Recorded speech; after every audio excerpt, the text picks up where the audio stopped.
sir. You're about to see something really special. Really thought this part of my life was behind me. Frenzy disappeared with the drinking 3 years ago. Why now?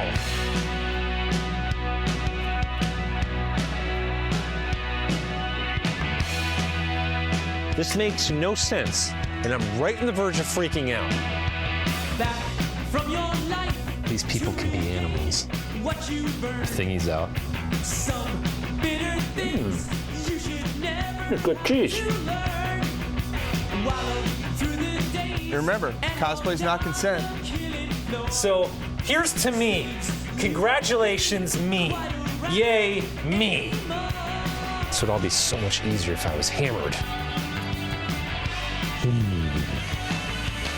Hammered. Won't be there Right. You can take away the anger, but you leave behind the pain. It's your soul I New ventures are always scary. feel till I'm melting Blah, blah, blah. Something positive and uplifting. tomorrow. But the hurt will still remain. In your soul I'll live forever till I'm melting in. Don't miss our new film, The Love Song of William H. Shaw, coming soon to a streaming service near you. Hey everyone, this is Cliff from Talking Pondo. Just wanted to give you a quick heads up about spoilers on the show.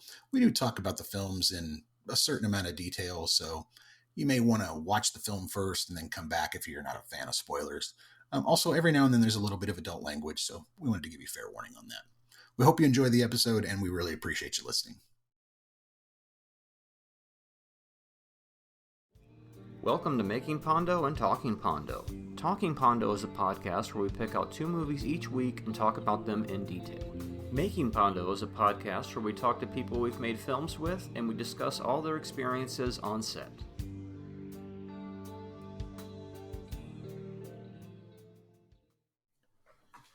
All right, Marty, we're back. We are back. Are we really back? I see the little meters this time, so I pressed record this time, so yeah. yeah. Episode 34 of Talking Pondo. I'm Marty Catola, as always. I'm Cliff Campbell, and I guess I always will be. Yeah, right. Yeah. So this episode is episode 34, as you said. We're doing Mystery Science Theater, the movie, and Breaking Away. Yeah. 2 pretty different films there, but Yeah. Yeah. sometimes it's just the movies don't really have anything to do with each other. What was it? Breaking Away from 1979? 1979, yes, sir. And then Mystery Science Theater is, of course, From 1996. 1996, yes. And I'm sure there's MST episodes that probably make references to the Breaking Away film, and the next time I hear one, I'll be like, oh shit, because that movie was be fresh in my mind. So let's see. MST the movie. They finally made a movie of it in 1996. Gramercy Pictures put it out. You remember them? They were kind of one of those boutique art house labels. They put out They put out some decent stuff. Yeah, they were putting out some decent stuff. And so towards the end of their lifespan as a company, kind of trying to be like a Miramax, right? Yeah, exactly. Yeah. They had the MST movie, and then they had Pamela Anderson's Barbed Wire. And one of them they were going to put their promotional money into, and the other one was going to kind of languish. And you can guess which one they put the money into. They went for Barbed Wire because it's not the better film. I can understand marketing-wise why they did that. If you look at which film has the bigger boobs, Barbed Wire is going to be your choice. Because, I mean, in all other metrics, there's nothing about Barbed Wire that is better than MST3K, the movie. Like, other than the bigger boobs, that movie fails. Well, we'll get into that later. Well, maybe we'll cover Barbed Wire later, but it's a terrible fucking movie. Meanwhile, MST3K was ripe for a film version at this point. Yeah. See, the problem is at the time, Pamela Anderson was a lot more well known. So obviously, you're going to put your money into her movie. The MST thing is some cable show that some Sure. people know about. Sure. So, Yeah, right. I guess. I mean, yeah. and And both I guess ended up I kinda- guess it's kind of the failing of the studio and the production company, right? Like if you've got a big star like her, and I say star with air quotes, I mean I guess she's more of a celebrity than a movie star. Yeah, it was just Baywatch at that point, right? Yeah. So she's not really a movie star, but she's known. Like you better give her a vehicle that's going to work for her. And Barbed Wire just was ridiculous. You know, nobody bought that, and it was poorly made. And it's a comic book movie, which is interesting. It's right. It is. It is a comic book movie. But anyways, we digress. So Gramercy decided to put all of its marketing money behind Barbed Wire instead of MST3K, the movie, and they went out of business soon after. And MST was doing well from theater to theater, but there still wasn't any money to make the window any larger. It was the constant problem with making MST into a movie, and they decided to go through the big studios, and so then you get more meddling. Like when they originally took the film to Paramount, I think it was, they had this whole idea of it was going to be like a movie, like it started like a real, with Crow as Steve McQueen in The Great Escape on the motorcycle, running away from the Nazis. And I would have fucking paid to see that. Totally. There was going to be this whole scene where Frank and Forrester go to the Mad Scientist convention. So there was like a whole subplot, and then with that, and Paramount was like, no, we pretty much just want the TV show. We just want you guys to make fun of a movie on the big screen. Yeah. So when it got bumped around to Universal Gramercy, and they went through the library of all the films, then they wanted to have something that looked good because you're going to put this on the big screen. They went with This Island Earth, which is from the 50s, right? Yeah. And for the kind of, it's still a B sci-fi movie, but for those, they really put a lot more production value, and they did a really good job. Like for a B sci-fi movie, it's much better than 2.5 years in the making. Yeah, the giant Gila monster, or some of these other. It's not one of those. Movies. It was. I look at it as that's like the Men in Black of its time. Where it's like, oh, nice popcorn movie, but wow, you are kind of pushing the limits of what we're used to a little bit, but still being kind of a B sci-fi cornball. But I'm sure seeing This Island Earth in the mid 50s when it came out in the theater was probably like, wow, that was a little more than some of the other basic sci-fi movies we see every week, even if the Metaluna mutant is wearing slacks. Well, among other things. And so also because they went with a big studio, which put the movie out more prominently, and it's probably still playing on a cable channel somewhere in the distance right now if you listen hard enough, which was a good thing ultimately, because if they'd gone with a smaller studio, the movie might have disappeared over time or not had as big of distribution. But they made them keep snipping parts of the movie out. They made them cut the entire middle host segment out, which was this great, the SOLs getting hit by a meteor shower, and then they have to go hide in the bunker, and they have their little, what they call their Muppet movie moment, where we see, Crow having to hold up a beam so they don't get crushed. Yeah, well, he's saving Mike, who's being crushed by a beam, and then Tom Sawyer has to rocket himself into a button to turn some emergency thing off. And I'm glad you made me watch the deleted scenes, because first off, the movie's an hour and 10 minutes, which means it's really fucking short. 20 minutes shorter than your average episode. Yeah, exactly. And it's like I wonder how many times that actually ran in a theater. Like, I've run a movie theater, and so this is a difference between a 90-minute movie and a 2-hour movie, and how many screenings you're going to get. And an hour and 10-minute movie, like, good Lord, that's 2 screenings every 3 hours, maybe. Because you only need 20 minutes in between them to clean it and let the people get in and get out. I mean, it makes sense if you're going to put your advertising money behind it. Yeah. Why make it so short to cram in extra screenings if nobody's going to pay attention? It was kind of like one hand wasn't paying attention to what the other hand was doing, is what it seems like. Well, I definitely love that middle host segment, and it's I was just going to say, I definitely liked the deleted stuff. I thought the deleted stuff was great. One of my early comments about the movie is that it ain't Joel. And true, yeah. that's my biggest problem with this movie is not Well, that the I movie's don't like part of the Mike. reason he left the show. Yeah. Right, and I hear you. And not that I don't like Mike. I think Mike is fine. I like riff tracks. I like MST. I like jumping back and forth between them because it's like ice cream, but it's just a different flavor. Mm-hmm. You know what I mean?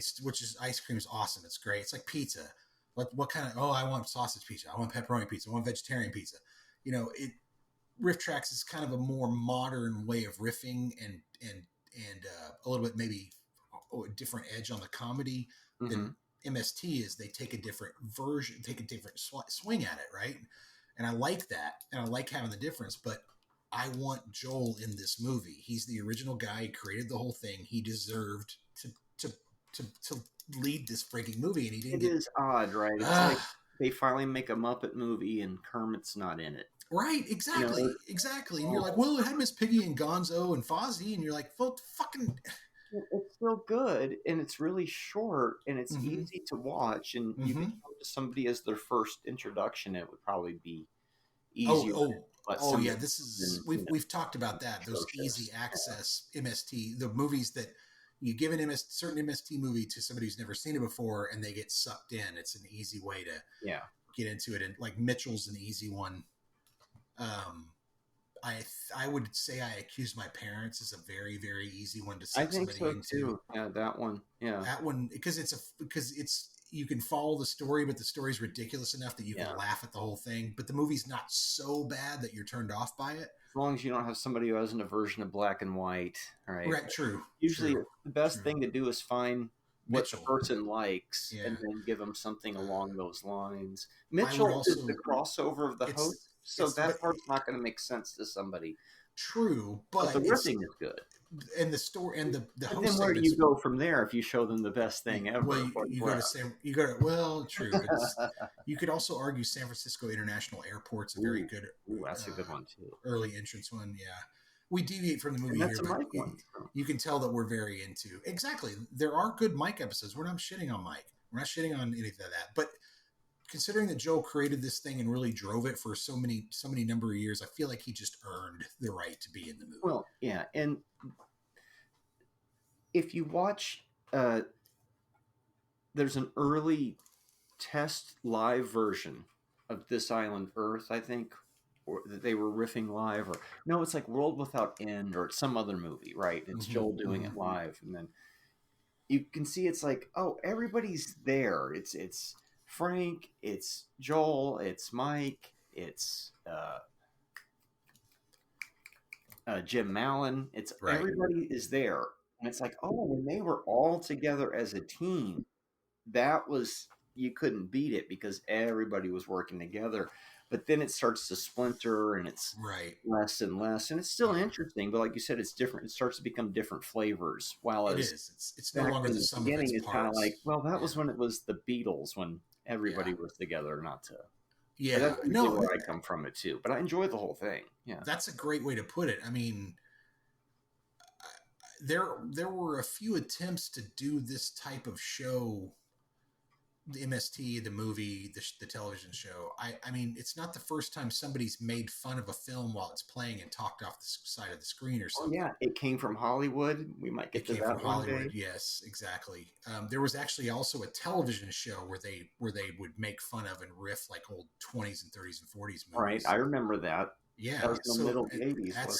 That's early to middle 80s. Yeah, mm-hmm. And so this isn't a new concept, the riffing concept, but the bots, the shorts, the idea behind it, the concept of it, the way that he was able to get kids to write in because kids love the bots. Yet you've got adults who are also writing in about the jokes and so on.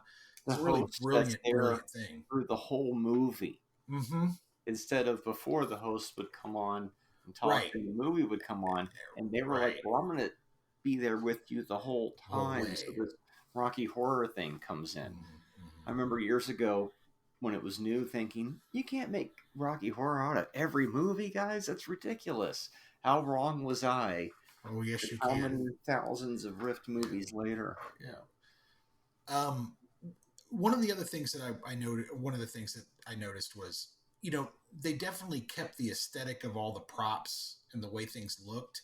Oh But yeah, I I do wish like the rebuild. Yeah. I wish they had just spent a little more money and kind of turned it up a notch. Like, when the satellite of love is orbiting around Earth, Earth's not moving, right? And I love the ship. I don't want to change the model. I want the model to go around the Earth, but maybe the Earth is actually rotating, right? These little new touches of 3D to bring it from TV to movie, because like that's the difference between TV and movie. We have a little bit extra time, a little bit more know-how. Let's fucking zhuzh it up a bit, Well, I think what they did with that instead was little things like you get to see the front of the bridge where the True. steering wheel was, or you get to see True. them walking True. down the column, or you True. get to see into Tom's bedroom, which ties into the alternate ending where Crow finds that chainsaw, and then in the alternate ending, he's trying to saw a hole in the bottom of the ship again, because we're back to the beginning of the movie. We're back to the beginning of the movie, yeah. Because Crow is I Crow. like that ending a little better,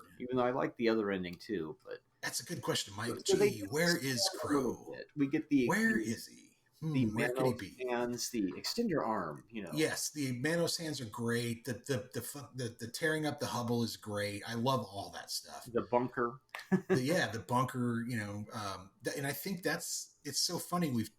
We had Jeff on the show. We talked about his bunker that he had, in his house that we shot the fake Frenzy trailer out at, and whenever I remember literally seeing that bunker for the first time when we were shooting the movie and thinking, Jesus, this is right out of like an MST or like a mad scientist thing that you would see in an MST movie. It was hilarious. And Rachel was like, I thought you guys built that for the set. And we're like, no, Jeff just had that. No, honey, Jeff just has that. That was in the beginning of Revenge of Zoe, if you're wondering what I'm talking about. Yeah, the beginning of literally the opening credit, the opening we have that sequence in the Revenge of Zoe layer, which is similar to Dr. F by himself exactly. in 13 at the beginning. And yeah, that long walk and I heard they had to do that one over and over again, and Trace just has to hit those perfect beats each time where he's grabbing the thing or jumping or right. And it was like, oh shit, it's not like the TV show where we just kind of slam it out. It's like, no, this is a movie. Yep. So they shot this in between season 6 and season 7, which helped keep people employed in the meantime, because the show was kind of done at Comedy Central at that point. They knew, and then they moved over to what Sci-Fi Channel. Sci-Fi Channel. Yeah, that's why it's the weird. It's Frank. I mean, it's Forrester, but no Frank, but no Pearl yet. It's this in between, because hardcores know at the end of season 6 Frank leaves, and at the beginning of season 7 Pearl shows up. But again, a crazy thing where you're not gonna have fucking Frank in the movie. I know you're not gonna have TV's Frank. I know TV's Frank in a movie. I mean, he is TV's Frank, but still. Yeah, he left right before. It's insane though. Yeah, I don't know.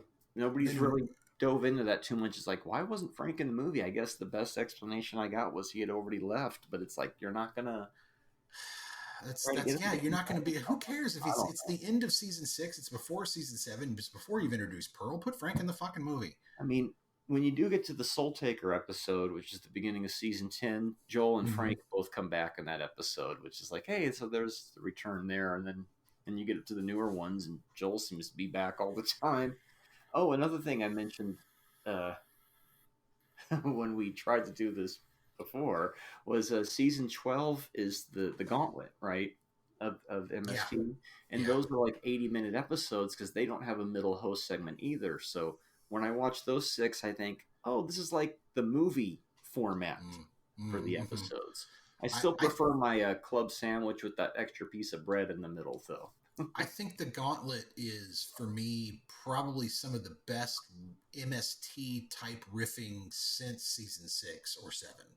Since some of the, there's always a few gems in 7, 8, 9, and 10 that you can point to, but season 6 is a solid season pretty much throughout, and then it starts to get real choppy. And then they come to this Gauntlet season 12, and the Gauntlet's just, dude, you just drop the needle on that record and let it play all the way through. There's no need to skip anything. It's really, really funny. I like it, but some of I it I'm like it. like, I really like it. Yeah. I think it's great. I've watched it several times and just been like, damn, this is really a lot better than a lot of the stuff I'm seeing him do. there'll be some But part anyway. where I'm like, that's not riffing, that's talking. Yeah, I guess. Well, that's all riffing.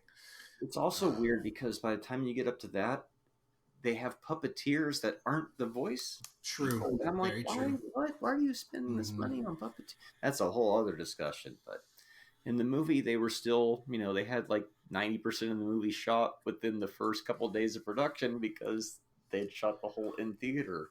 Yep. And then it was just shooting all the segments Just down there. Yeah. And that's just crazy to me. Why the hell would you just keep saying, okay, it's 1:35. Boy, okay, that's good. Take 10 minutes of this out. Take 10 minutes of that out. Now you're at 1:20. You're at 1:15. You're continuing to, as a studio, to tell these artists to keep cutting their movie down to Just where for it's time. barely even a fucking movie. Yeah, just for time. Not about the content, just because they wanted it shorter. And it's like An hour and 10 minutes. I mean, even a regular MST episode on cable is 90 minutes. Yeah. Absent commercials, Jesus, that's the insane. studio also did things like the riff Leona Helmsley. It was supposed to be Bootsy Collins, but nobody in the studio knew who Bootsy Collins was. And Kevin Murphy is like, "Are you like the whitest people on earth?" Or that's the problem with notes. That's and so you get some generic riffs come in, but ultimately, what it does is it makes the movie more of a catch-all for people who aren't into more genre specific. Well, and I guess if you're trying to hook an audience for the television show and you're using this movie as that opportunity, then maybe that's not a terrible idea. Yeah. I know where they were coming from, but it's still like, oh, just leave them alone. Just let them make an episode and put it out as a movie. That would have been the best. They made them cut out all the dark stuff. Yeah, and the dark stuff sometimes is the funniest stuff. Because season 6, like you were saying, which is right before this, it's the darkest episodes.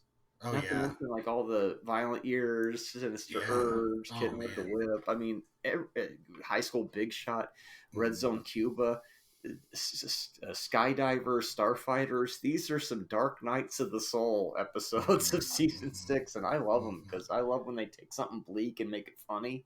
Yeah. It's like, how do you make me laugh at this terrible movie? That's Manos.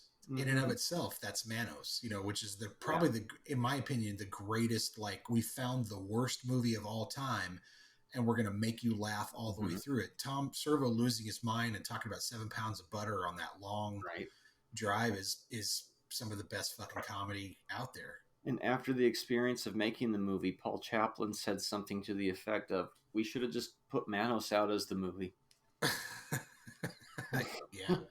Yeah. Mm-hmm. But I'm glad it's there. It's an interesting little. I'm glad they got to actually make a movie of the show. You get some high def of that era, which is first time I saw it widescreen on a new TV. Was like, oh shit! Oh yeah. Now of course you have widescreen MST because of the 3 newer seasons, but back in the day, it's a trip. Yeah. And back in the the day, Shout Factory 4x3 Blu-ray stuff.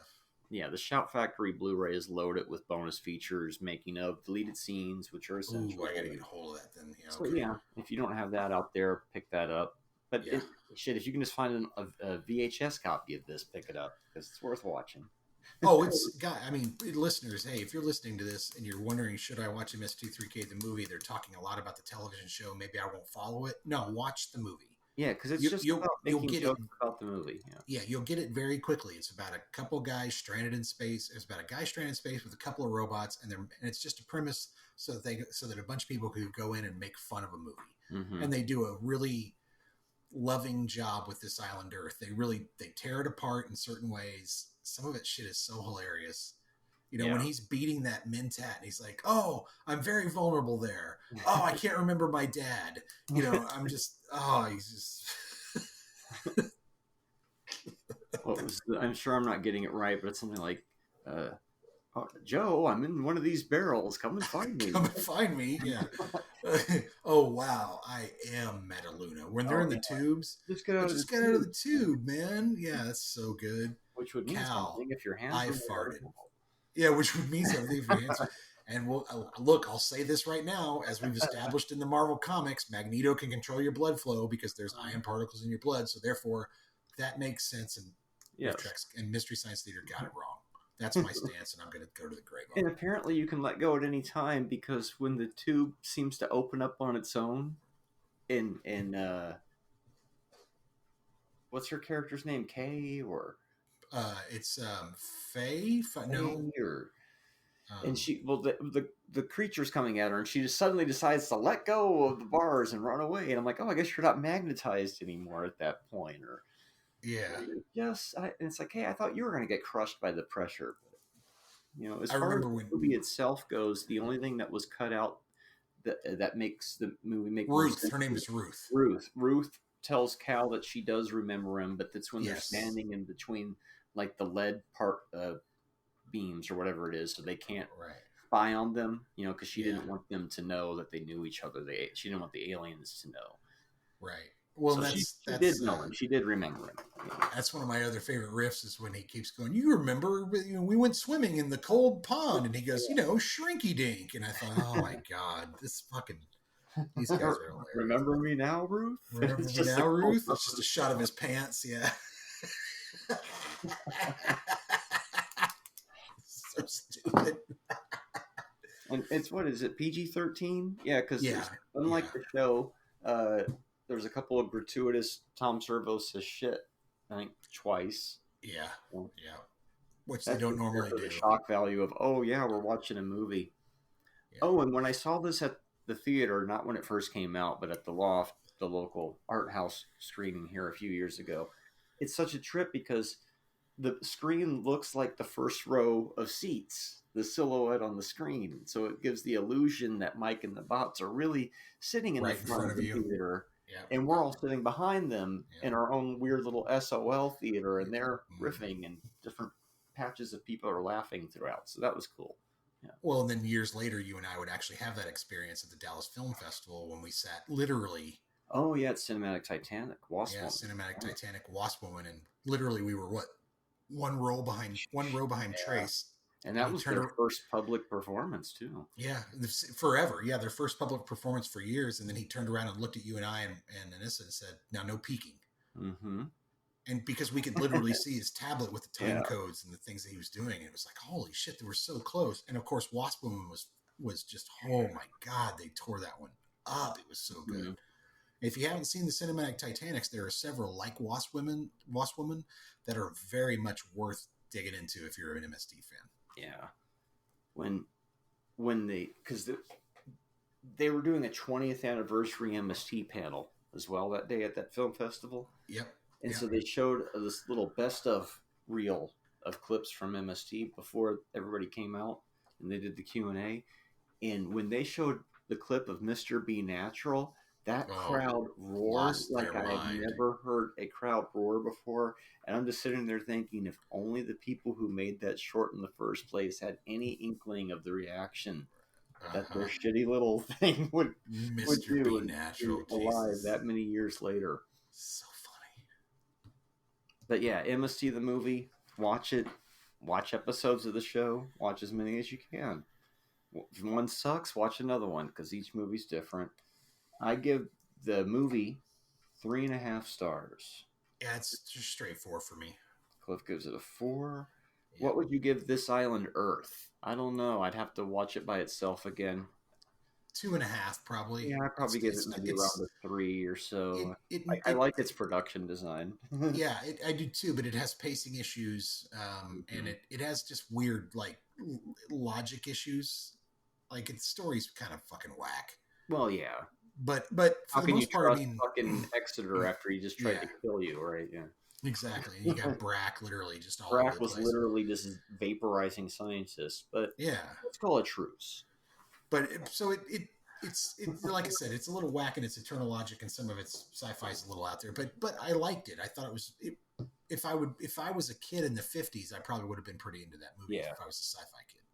I had the Blu-ray of it at one point, and it had, in addition to a couple of other sound mixes, it had the original like 3.1 attempt at stereo from back then, and so you'd get like these weird, almost Pink Floydish panning effects. Like Okay. somebody Yeah. would walk to this side of the room, or like there'd be this big rumble when the spaceship come out of the ground, and it's like, oh, they were trying out these gimmicks. They hadn't figured out what to do with stereo yet, and it's kind of neat that a Blu-ray can give you that sort of recreation of that. That's interesting.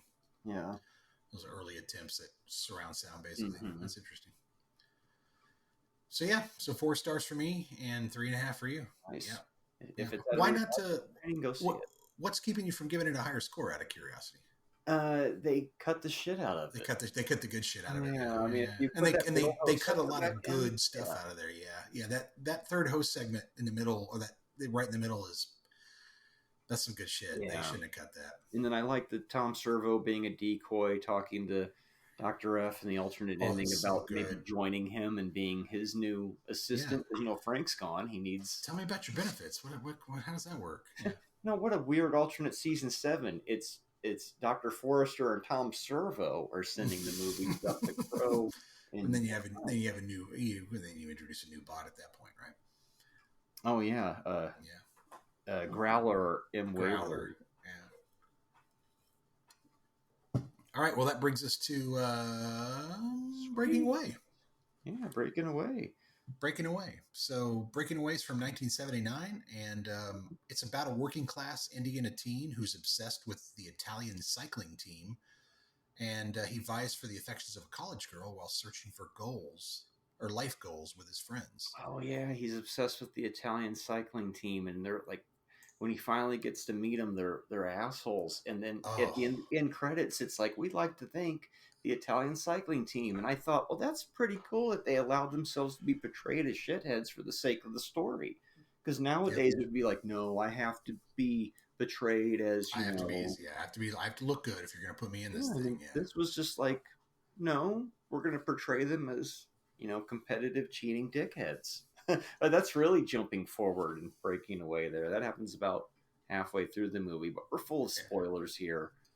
So the storyline is, this is a little storyline. So best friends Dave, Mike, Cyril, and Moocher have graduated from high school. They live in a college town where they are considered cutters, which are the working class people of the town, named because of the middle-aged generation who are their parents, who worked at a local limestone quarry, which is now a big swimming hole where these kids like to hang out. There's a lot of animosity between the cutters and the wealthy kids who go to Indiana State University, and they kind of have their own turf. And the dichotomy, there's a weird dichotomy in the movie, which is that the limestone used to build the university is now being seen as too good for the locals who built it, right? So you've got all these cutters built this university, and none of their kids go to it. They don't go to it. And so all the 4 of them have this common fact of being kind of unfocused and unmotivated, except for Dave, who, while he doesn't have a job, he's a championship bicycle racer. He idolizes this Italian cycling team so much that he even pretends to be Italian. Like he talks in an Italian accent. That's how he gets the girl. That's how he meets the college girl. Yeah. And she's interested in him because he has an Italian accent and she thinks he's fucking exotic or whatever. And it drives his dad and his crazy. His mother kind of puts up with it, I guess. She kind of finds it humorous to a certain extent because I feel like she knows he's going through a phase, but his dad is just like, what the hell is wrong with this kid? It's like SLC Punk all over again. I guess. It's a phase, right? He's being a fake punker for the time. He's being a fake Italian. Yeah, so his dad's a used car salesman. So yeah, Dave meets this girl, Catherine. She's intrigued by him because he's got an Italian accent and he rides this bicycle and he chases her down, I think, on the bike to give her a book she's dropped. Oh, that's right. That was his big in. That's his big in. That's the meet cute. And he passes himself off as an Italian exchange student. And later on, idea, kids. Don't try it at home. Yeah, don't start a relationship on a lie. It's never going to work. No, it's never going to work. So then he meets this Italian team, and or he doesn't meet him. He goes to this big race, and the Italian team is racing there, and he actually is able to keep up with them, right? And which really kind of pisses them off. You can tell, like, they're like, who the fuck? And he's all talking in his fake Italian accent, like, ciao, how's it going and stuff. And they're just flipping him off. And telling him to get lost. And at one point, they're just like, look, just go past us. And as he does, one of them jams an air pump into his bicycle tires, and he goes flying off the side of the road. And his friends have to pick him up and, his broken down bike and take him home. And Yeah, his he dad's drops like, all that Italian stuff right there. he does right there. Because his dad's like, "Where's my trophy?" And he just starts crying. And it's a great scene because his mother is just watching it happen, and she's kind of like, because there's finally a moment between her husband and her son, and the dad's like, "What the hell's wrong with him, Evelyn?" And the kid's just crying, and the dad just ends up just hugging him, being like, "Ah, Jesus, fuck, whatever, it's fine. You're gonna be fine."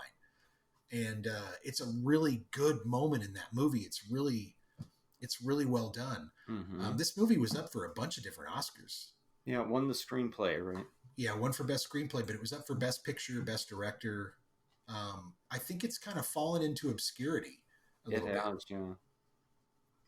Yeah. People don't know it that well anymore. I remember it because it was on cable a lot, even though I don't think I've actually seen it since probably like 1981, because I thought it was much more race related in my little kid mind, more like something like race. Yeah, it's not like at all. Charlie No, Brown it's or more something. class related, right? Yeah. And like I went looking for the DVD of it because I work in a used media store, and so I'm like, I wonder what section we put it in, And no, it's not under comedy. No, it's not under drama. No, it's under classics. Not under action. Let's look under kids. There it was in the kids' movies. Because at the top of it, it says family favorites. This is how MGM has branded this movie. It's PG. The only thing that was slightly harsh was, they're talking about the college girls at some point for about 2 seconds in the very beginning. But other than that, it's practically G. It's a pretty squeaky clean movie. It is. But yeah, I guess family, but what kid nowadays are you going to get to sit down and watch this? Which is unfortunate because it's a good movie. It is a good movie. I think as like a 12 or a 13-year-old, you may not get some of the themes in it, but I think the bicycling, that great scene where he gets out on the highway on his bicycle. Oh yeah, where I kept thinking he's going to get hit. Yeah. You think at first it's dangerous, but then you realize, oh, this kid can do 40, 50 miles an hour on this bike on the highway. And then he encounters that Cinzano truck, and that driver starts to pace him, and he's holding his arm out the window, telling him, showing 3 for 30 miles an hour, 4 for 40 miles an hour, and then finally 50 for 50 miles an hour. And even the driver can't believe it. He's grinning his head off. Because they show you that great shot of the rearview mirror at the back of the truck, and the kid will disappear behind the truck because he's drafting it, and then pop back out. And then suddenly it's 60, and then it's 70, and the next thing you know, the cops show up and pull this guy over, pull his truck driver because he's speeding, which is just a great little scene to show you how good this kid is as a bicyclist. Like, he's not just some kid playing around in the middle of Indiana. He's a really excellent bicyclist. Cyclist, I guess I should say, not bicyclist, cyclist. But yeah, the only thing that's missing from the movie is that Queen song about bicycle race. I want to ride my bicycle. Yeah. Well, bikes were very popular in the 70s. That was right at the height of all of that. So basically, go ahead. Oh, so there's that one race in the middle, and he gets all discouraged. But then there's going to be a second race, the main. Right. Well, so after this race, right, he decides to go serenade this girl. He learns an Italian. He constantly in his house, he's listening to Italian opera, which is also what's driving his dad crazy. And I don't know. He refers to it as Idy.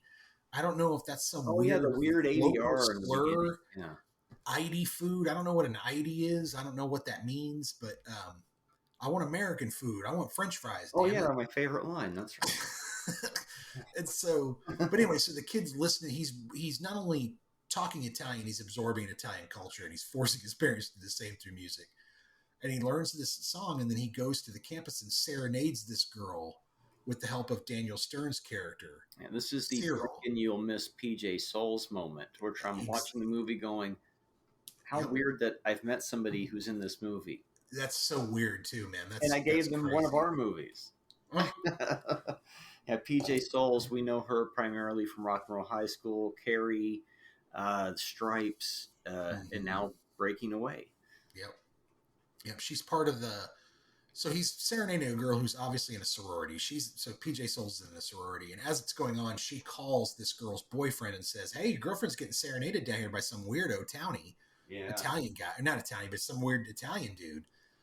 And by the time the frat bros get there, this kid's walked off with this girl. The serenade's worked, and Daniel Stern's basically standing there taking a bow and waving at all the girls who are clapping and cheering for him.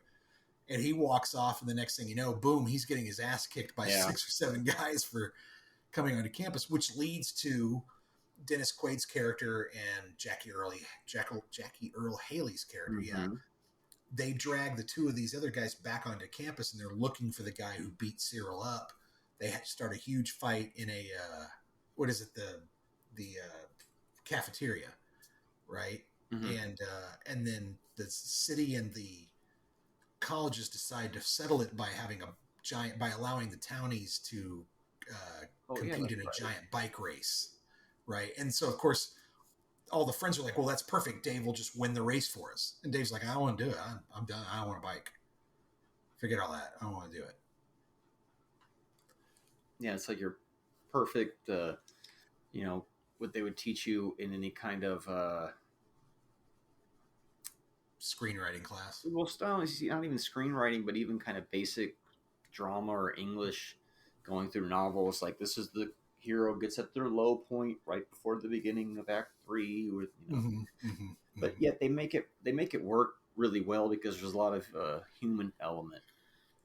One of the things I liked the most was during the last race, where it's like, oh, they're actually filming this in a way where it feels kind of exciting, and you, in a 70s type way, is the hero not gonna win? Right. I don't know, but of course, spoiler, if you look at the front of the DVD case, you know, probably gonna win. Yeah. In Cutters, you find out halfway through, oh, the Stone Cutters. I was wondering what that slang was, because you just hear them being called the Cutters, and it's like, I love that scene with his dad where he's like, we get called cutters, and he's like, why? You're not a cutter. I'm a cutter. I cut the stone for those buildings. You're just my kid. You're not a cutter. You never cut stone. Why the hell would they call you a cutter? Which I found, because he's telling the kid, like, you're not me. Yeah. You're not trapped by the definition of what I am. Be your own person.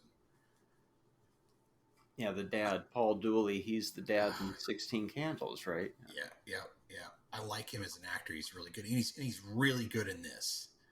As a guy who's kind of disconnected from his kid, and when he sees the opportunities to kind of possibly make a connection, he does. Yeah. That whole scene where he has a heart attack when they're bringing the Corvette back, and his son's saying, well, if you told him, that's right. Well, people would give you a refund, and then his dad has a heart attack right there on the lot. It's hilarious, man.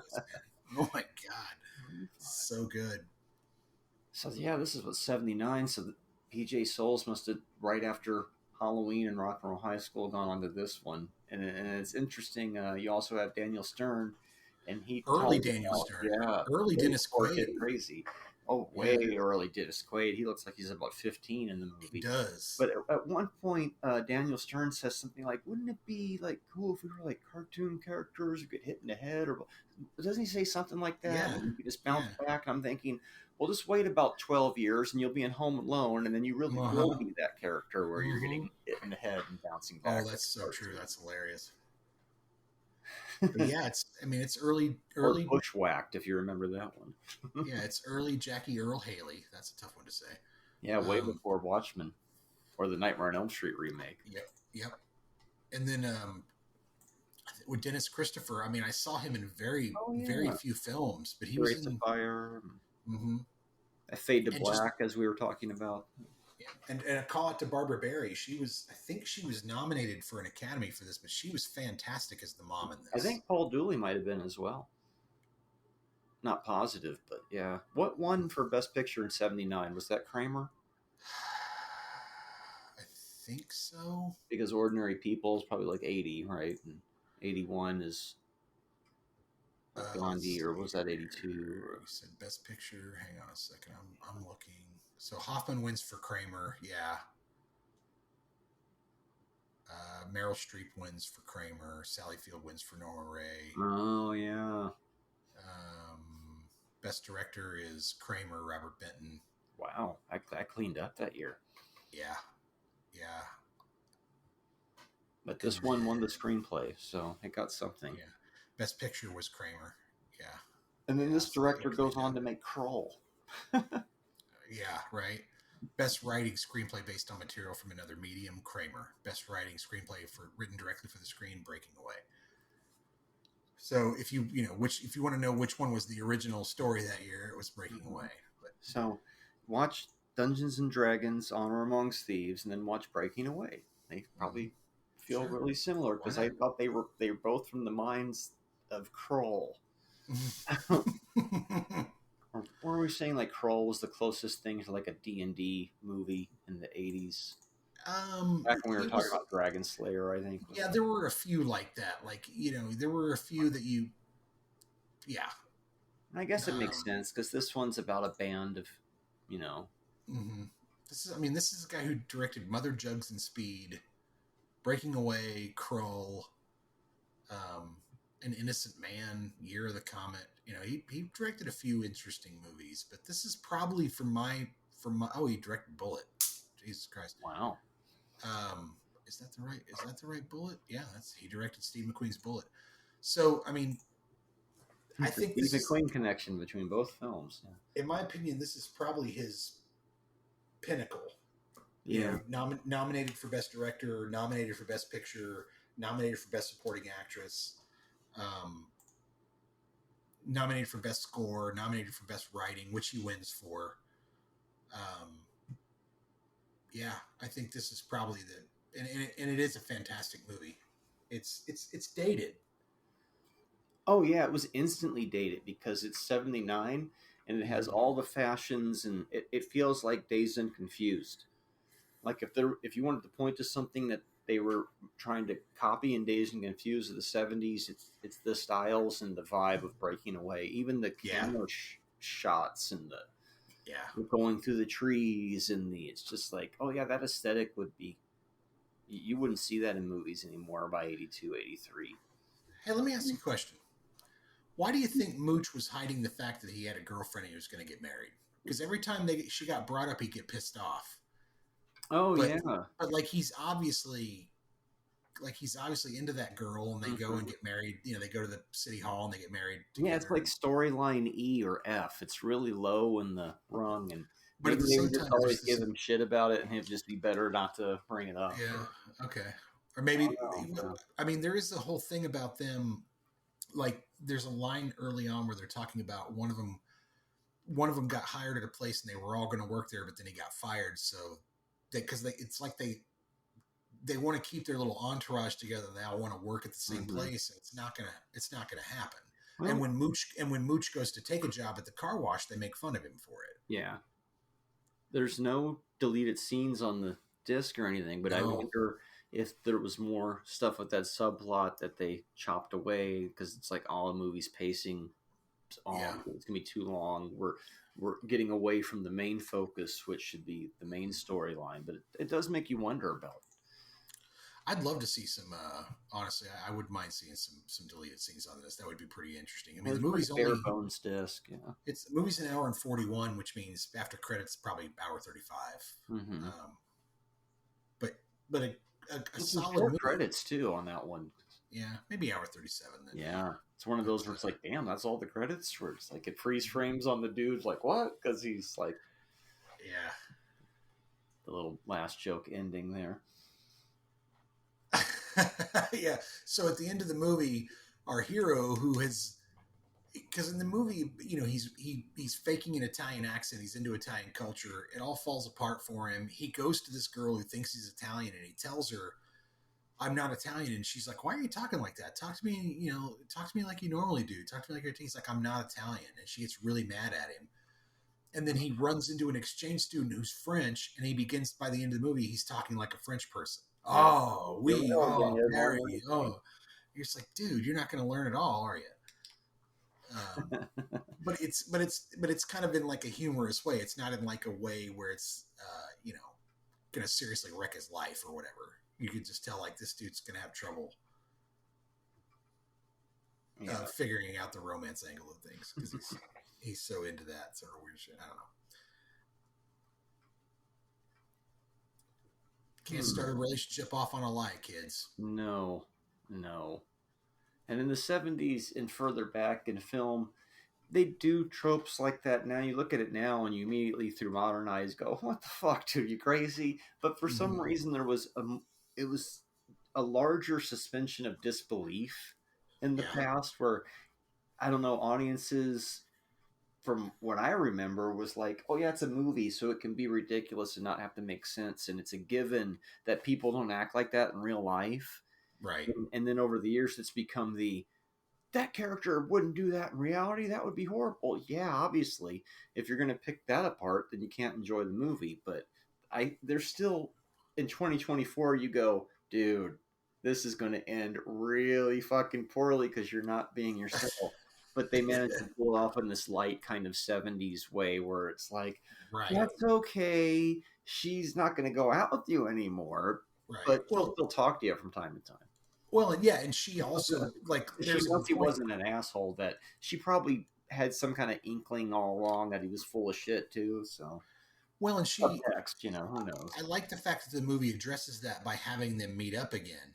Yeah. Right, where he's finished a ride at some point and he's just eating something and he's sitting down on the sidewalk just enjoying the sun and eating something, and suddenly the sun's blocked and it's her and she's talking to him and says, no hard feelings, basically. Hey, yeah. It's not. I mean, it's not like he did it. It's not like he did it to have sex with her. He did it to meet her and that type of thing. And it's not. I guess it's the difference between Breaking Away and Revenge of the Nerds, right? I was going to say, yeah. So it's not like it. It's not like he did a terrible thing. He just he lied and it wasn't a nice thing, right? But it wasn't. He stopped it before it became something that it shouldn't have been. I think, which is why she is able to kind of be like, hey, no hard feelings. I'm going to go here. This is awesome. And she kind of woke up a passion in her for Italy or for whatever. You make me think that, as an aside, that Betty in Revenge of the Nerds, her character is very similar to Kelly Preston's Jerry Maguire character, where it's like, yeah, but when we get it, that's a whole discussion for a whole other day of who is the asshole in Revenge of the Nerds. All of them, perhaps? We'll see.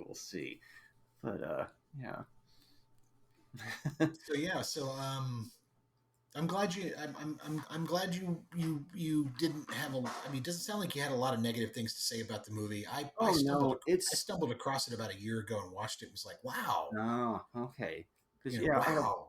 All the movies that we've watched this season so far, this has been the most like, oh, it's just a movie. I don't have anything overly negative to say. I don't have anything overly praise. It's just kind of there, but at the same time, it's more than just kind of there. It's good, So it was just kind of breezy, light entertainment, engaging. It's but easy not to watch. texting. It's engaging. Yeah. And it's probably the most middle of the road, maybe one of the more perfect movies we've discussed this season. Mm-hmm. It's not offensive. It's not abrasive. I think personally it does what it does in a really slick and well done manner. It doesn't feel like a tween movie. It doesn't feel like a tween movie at all. Yeah. No, it feels like a movie for tweens that are showing you what it's like to be like, here's in 4 years when you graduate, get ready for this. Mm-hmm. You're going to go through the ennui of like, what the hell do I do with the rest of my life? A good pairing of this would be Over the Edge, the Matt Dillon movie where the kids take over the school from the 70s. That's you could see both of these together at a drive-in, but yeah. I guess that's a weird juxtaposition. I know. I'm just trying to think of another 70s. I hear you. Not a class of 1984. I think it falls into the sports movie realm. Oh, I think definitely. It probably easily falls into the family realm just because of its non-abrasiveness. Yeah. I agree that it probably should have been nominated for more. Again, I was very, very happy with the mother's role, that the woman who played the mother, Barbara Barry, she was fantastic. Because her whole job was just basically to react what was going around her and kind of show you the emotion of the scene. And she did such a great job of that, of putting up with her husband, of loving her kid, of being in the moment of the two of them connecting finally, and just being a kind of like a real mom. I thought she was fantastic. Like that thing you do in a way, where they're all like, they start to become happy for shades after a while. I also like Dennis Quaid's character's brother. That's the cop from Beverly Hills Cop. Yeah, he does really well on that. And I really like the scene where Daniel Stern gets the bowling ball stuck on his hand, and then they get in the big fight, and then the bowling they're in the cafeteria. He's threatening to hit people with this bowling ball because he can't get it off his hand. That's great. Little pre-Home Alone there again. Yeah, that's one of my favorite lines of the movie is, "Hey boys, how you doing today?" And he says, "Well, we're a little concerned about the events in the Middle East, but other than that, I think we're fine. We're going to do fine." I remember even as a kid thinking that was pretty funny.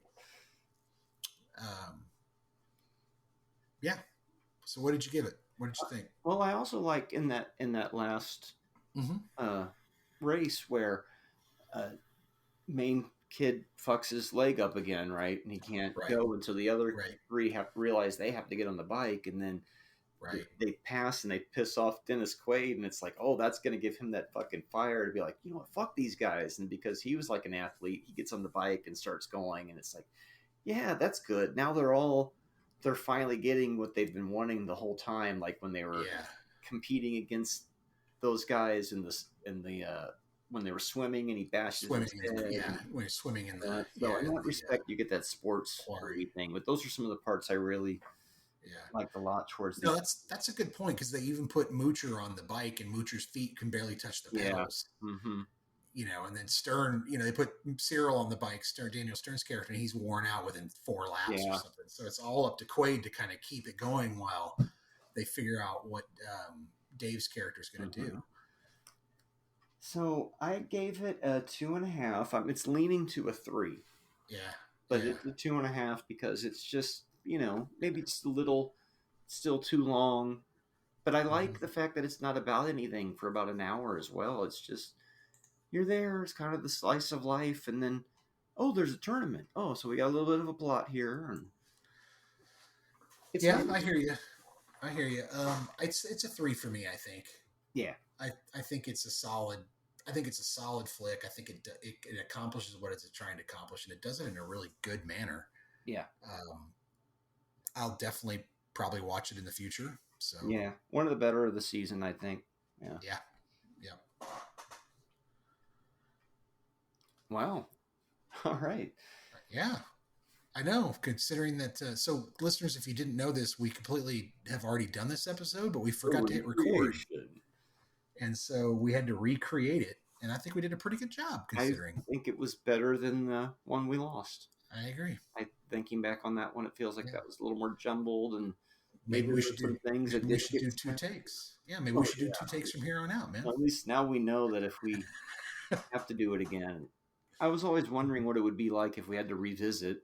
Well, having to revisit the very next week, it did allow a little bit more insight into it. So, yeah. So, what are we watching? Well, what did we watch next time? I think you accidentally sort of alluded to yours. Well, I mean, I allude to a lot of things. But so I'll give you mine first, and I'm going to give you. Because I want to kind of finish this off and get it out of my head, is Nate and Hayes. Nate and Hayes. I remember that buddy cop movie from the 80s. I'm looking forward to watching this. Oh, you're going to be very surprised. Oh, yeah. I remember this being a favorite from when I was a kid. Yeah. Nate and Hayes, they're cops. So, also... it's not canine. Just so you know, it's not a dog and a cop, and they're not buddy. It's okay. Just go ahead. So what's yours? And it's also let's see, give me half a beat here. It's also not something called Savage Islands. Oh, good Lord, no. But maybe that will be there next week. No, it's Show Me the Money. because Jerry Maguire? I wanted to get this certain movies in before season 1 was over, and I You had have me now at hello? collected many copies of Jerry Maguire on VHS at my job to get them out of circulation. And I will reveal the number that I'm up to on the episode next time. But Jerry Maguire, it's our second Cameron Crowe movie. Is it good? It was good in 1996. Hey, I'm still stuck in 1996. We're going to look at it through 2024 eyes and see if you did have me at hello or not. So who's coming with me? I'm not going to freak out like everybody thinks I'm going to, and I'm not going to cry on television. Wow, there's a lot of iconic stuff. Show me the Quan. All right, let's That's get out of my here. word. That's my word. That is my word. Let's get out of here, and we will talk Jerry Maguire. And what the And fuck the- did I just say? I just got blown away by Jerry Maguire. Mass production. overproduction of VHS tapes in the year 1997 next week on Talking Pondo with Nathan Hayes. And Jerry Maguire. They're All coming. right, Marty. Till then, talk to you later. Bye.